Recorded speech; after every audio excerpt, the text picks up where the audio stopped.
If you're planning to bake something special this Easter, this recipe right here should be high on your list. Let's go check out this hot cross loaf. During Easter time, hot cross buns flood the shops here in the UK. I had never seen a hot cross loaf, and this year was the first time I noticed one of these. Instantly I knew I had to make it. And what a treat, it came out a lot better than I expected. It must be the cutest loaf I've ever made. The smell, the taste, the texture, it's all perfect. And it's pretty straightforward and easy to make. After watching this video, you'll be able to make it too. So let's get to it. We'll need some white bread flour, yeast, salt, sugar, butter, mixed spice. A mixed spice is a fragrant spice mix that you can buy here. You can find some details about it in the written recipe. We'll also need some milk, some currants, candied citrus peel, some flour and water for the crossing paste, and finally some water and sugar. This will be the syrup that makes them shine. As for the equipment, we'll need a bowl, scales, a dough scraper, a temperature probe, a brush and a piping bag. And last but not least, we'll need some loaf tins. I'm going to use 2 of these 500 gram or 1 pound loaf tins, and I would suggest you do that too. 2 smaller loaves will bake a lot better than 1 large one of these. You can find the equipment that I suggest in my Amazon shop, link down below. We'll start with cold milk for this recipe, because we're kneading it by hand and it will take a little while. So grab a large bowl, add the milk, follow that by the yeast, the salt, the sugar and the mixed spice, and then stir it well to dissolve the salt and sugar and hydrate the yeast before adding the flour. Mixed spice is made up of a few ingredients. It contains cinnamon, nutmeg, coriander, caraway, ginger and cloves. It's super fragrant and always used in hot cross buns. Something you may not know is that nutmeg and cinnamon actually slow down fermentation. And in this recipe there's of course another ingredient that slows down fermentation, which is the sugar. And that's why it will take a while to ferment. But of course, longer fermentation equals better flavor. Now once you mix the dough, tip it out on the table and start kneading it. It is not sticky, so use the regular kneading method. I like to press down and forwards with the heel of my right hand, then using the fingers of my left hand I fold the piece of dough under the heel of my right hand, then turn it and repeat. You want to keep kneading it like this for 5 minutes. And only now we're going to add the butter to it. At around 20%, there's just too much butter to be added from the beginning. So if you don't want to struggle, this is the way to do it. Spread the dough out and place the butter on top of it. Now wrap the dough around the butter. The next part's going to be a little bit messy, but that's totally normal. You want to force the butter into the dough. Really squeeze it together, squish it up. You might want to pick it up, you might want to do it on the table. Find your most comfortable spot. Keep squishing it like this for around a minute or so. Once the butter has kind of disappeared, grab your scraper and scrape everything together. And now just continue kneading as you were earlier. It will be quite messy for the first couple of minutes, but do continue, it will start coming together, don't get discouraged. We only need to continue this process for another 5 minutes. And just look at that, the dough is beautifully smooth and cohesive. It's fully kneaded, all the butter has been absorbed into it, it's ready for the bulk fermentation. Now pop it in a bowl and take its temperature, around 25 to 26 degrees Celsius, just about right for this. You may have noticed that we haven't added the dry fruits or the mixed peel yet. In order to do that without making a mess, leave the dough to rest for 30 minutes. This will help the gluten relax. And we want to use a method called lamination. In order to perform it, the dough must be nice and stretchy. So take your dough out of the bowl, place it on the table with the smooth side down, and start stretching it out, gradually. The best way of doing it is by going around in a circle.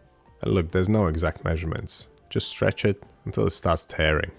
And that will mean that it can't stretch no more. Now sprinkle over the currants and the mixed peel, nice and evenly. You can see that this method could be used for many other breads that you would make. Perhaps you're making a savory bread and you would like to add some cheese and olives. It can be done exactly the same way. By using the palms of your hands, press the ingredients into the dough so they don't roll around. Now lift up one side and fold about 1/4 of it over. Then just keep folding until you run out of dough. Once you have finished, lay it down horizontally in front of you. We have trapped quite a lot of air inside this, and it's not needed there. So using the palms of your hands, press it out. Go from one end to the other or from the middle out. And finally, roll it up.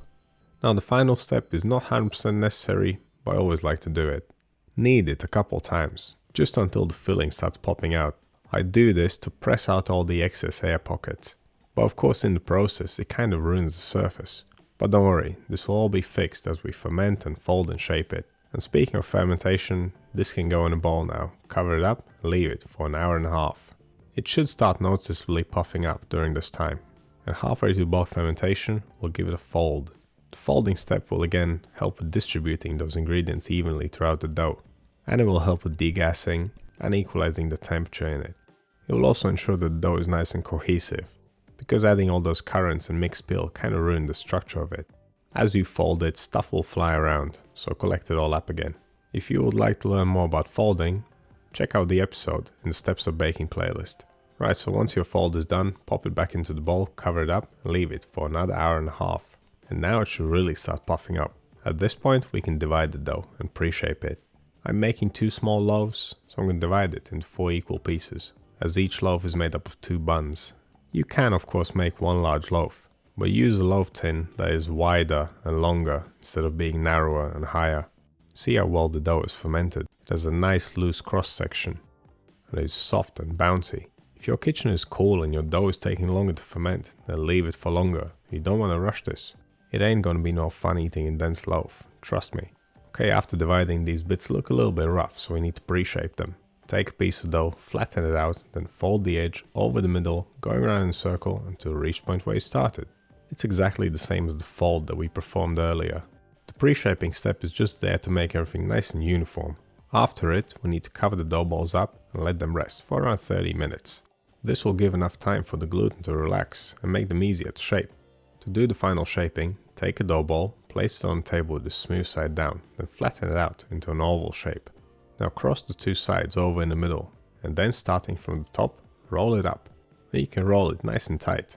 Once you are finished, you should see a nice little swirl on the side of it. You could also simply shape them into balls again, depending on the size of your tin. I do prefer this method in this case. If you have a longer bread tin, then you can line up 4 of these in a row. That would look pretty good actually. And of course, if you are not into loaves, you can make hot cross buns using this recipe. Simply divide the dough into more pieces, I'd say 12, and then pre-shape them into rounds. Then final shape them into rounds again. Place them on a tray with some non-stick paper, with about a centimeter or half an inch between them. And then simply continue, as per this recipe, with final fermentation. And it will take around 2 hours. This dough is pretty slow to rise, but it's definitely worth the wait.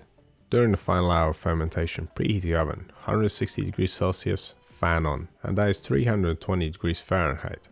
And look at that, they have puffed up beautifully. If yours don't look like this, you better leave them for longer. Now we can make the crossing paste. Combine the water and the flour and mix until there's no lumps left. It should be nice and smooth, but don't mix it for too long. You don't want to develop any gluten here. Now take your piping bag and place it into a cup or glass. This will act as your third hand. Now transfer the paste to the piping bag and then cut the very tip off of it. In last year's hot cross bun video, I kind of complicated this process, but it did make it more interesting though. You can check it out in the Breads of Easter playlist. In fact, there's quite a collection of Easter breads in that playlist. But let's get back to our hot cross loaves. Now we can add the final touch and bake them. Crossing the loaves is exactly the same as crossing buns. And of course the cross is there because it's a religious holiday. And it looks pretty good too. Slowly but surely, cross the buns from one end to the other. You don't want the cross to be too thick. A finer line looks much better, or at least that's in my eyes. And if you're not into crosses, you could draw some other shapes onto it. It's totally up to you. Right, these bad boys are ready for the oven. And although they are quite small, they will take a while, around 35 minutes. And just before they come out of the oven, you want to make the sugar glaze. Simply combine the water and the sugar in a small pan and bring it up to a boil. This simple glaze will completely transform the look of these loaves. Speaking of loaves, they look about ready. Place them on a tray to not make a mess, and brush them with the sugar syrup as soon as they come out of the oven. Note the color of the syrup, it's because I'm using golden caster sugar. You can of course use any sugar you like. The darker the sugar, the darker the glaze. After brushing, leave them to set for 10 minutes.